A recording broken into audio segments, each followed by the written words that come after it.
Finalmente, y esto tiene que ver, porque hay que decirlo claramente, con el lento desinfle de esta obsesión por la vacancia presidencial. Es decir, de no terminar por parte de un sector de la política y del mundo empresarial peruano que ha ganado las elecciones, un gobierno de izquierda, hay que decirlo, por escaso margen, y que para algunos significaba una seria amenaza para el futuro del país y que podría implicar un serio retroceso con respecto a los avances que se podían haber logrado en crecimiento económico sustentado fundamentalmente en la atracción de la inversión. El problema es que este sector no piensa que no solamente se trata de crecimiento macroeconómico, sino de que ese crecimiento beneficie a la inmensa mayoría de peruanos y no solo una parte de ellos. Y que no terminan de entender que el resultado electoral del profesor Pedro Castillo tiene que ver con ese fenómeno. Es una especie de protesta de ese sector de la sociedad que ha sido, digamos, despreciado y que no ha sido incluido en los beneficios del crecimiento económico.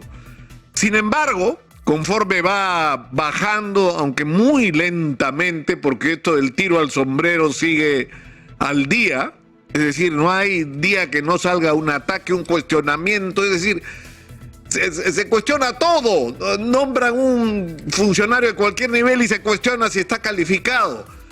Ojalá se hubiera hecho eso siempre así, y está bien que se haga, pero la corrección, como lo hemos dicho acá hasta el cansancio, tiene que ir a una corrección de fondo.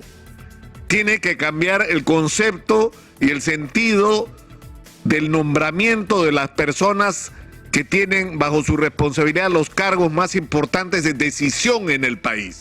No deben depender del favor político ni de ninguna otra razón que no sea su competencia y calificación para el puesto.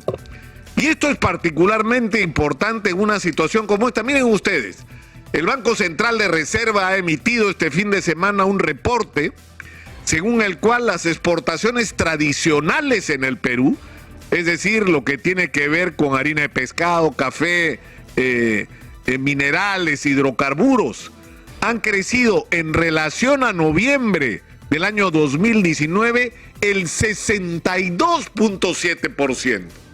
Es decir, hay países en los cuales el solamente recuperar las cifras que se tenían previo a la pandemia ya se considera un éxito.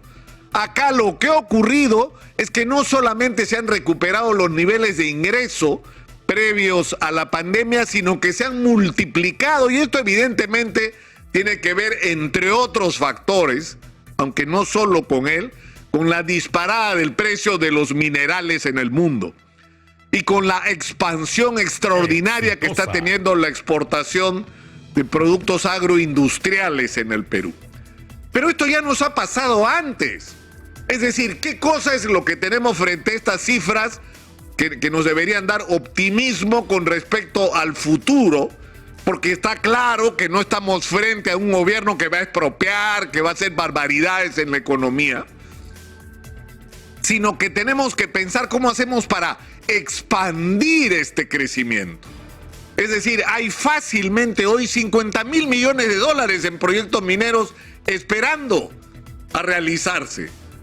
Hay en este momento la posibilidad de multiplicar por 3 y hasta por 4 nuestras exportaciones agrícolas si es que hacemos las irrigaciones que están plantadas hace años, las grandes irrigaciones, y si incorporamos a los micro y pequeños productores a las cadenas de exportación, para que ellos también sean partícipes de los beneficios de una economía moderna e integrada. Pero junto con eso hay que resolver el problema de cómo se hace un uso adecuado de los recursos, porque lo que nos están diciendo estos números es que está entrando plata al Perú, y si se hacen las cosas con responsabilidad, se van a multiplicar esos ingresos. Pero el problema, porque ya lo vivimos, no es solamente que entre mucho dinero y que nuestras cifras en términos macroeconómicos sean extraordinarias, sino que tenemos que aprender a hacer uso de esos recursos de una manera inteligente, teniendo planes en cada región y en cada sector y aplicando el gasto no en función pues de que se forren los que están en el gobierno, ni los pendencieros que son así como unas sanguijuelas, ¿no? Que se prenden de la teta del Estado, sino en función de los intereses de los ciudadanos, que estos grandes ingresos de dinero, que no es nada esto lo que estamos viviendo, puede ser extraordinariamente mucho mayor, nuestras cifras pueden ser sorprendentes, aunque parezca mentira, durante el gobierno de Pedro Castillo se pueden batir récords de crecimiento económico en el Perú, por paradójico que parezca. Pero una vez más, se trata de multiplicar al máximo esos ingresos, pero sobre todo de hacer un uso adecuado de los mismos. Y eso lleva directamente, como por un tubo, a la discusión de quién toma las decisiones sobre qué es lo que se gasta y qué es lo que se compra en el Perú. De que el objetivo sea ¿cuánto me voy a ganar de comisión si hago esta licitación? No, el objetivo es, esta licitación parte de qué proyecto para resolver y cambiarle la vida a la gente y crear una condición distinta a la economía, que sea una economía que permita que todos los ciudadanos se beneficien del crecimiento. Ese es el reto que tenemos. Por eso es que la discusión sobre a quién se nombra y a quién no es tan importante. Porque siempre se ha hecho lo mismo, pero la idea es que ahora se haga distinto. Eso es lo que va a producir un cambio extraordinario en el país, y ese es el gran reto del gobierno del profesor Pedro Castillo.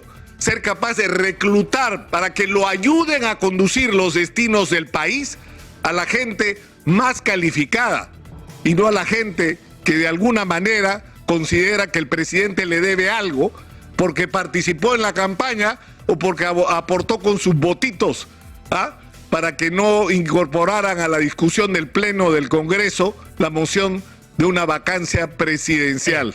Esas no son las razones que deben guiar las decisiones del presidente. Hay que poner a conducir al país a los mejores. De eso se trata. Hablemos claro.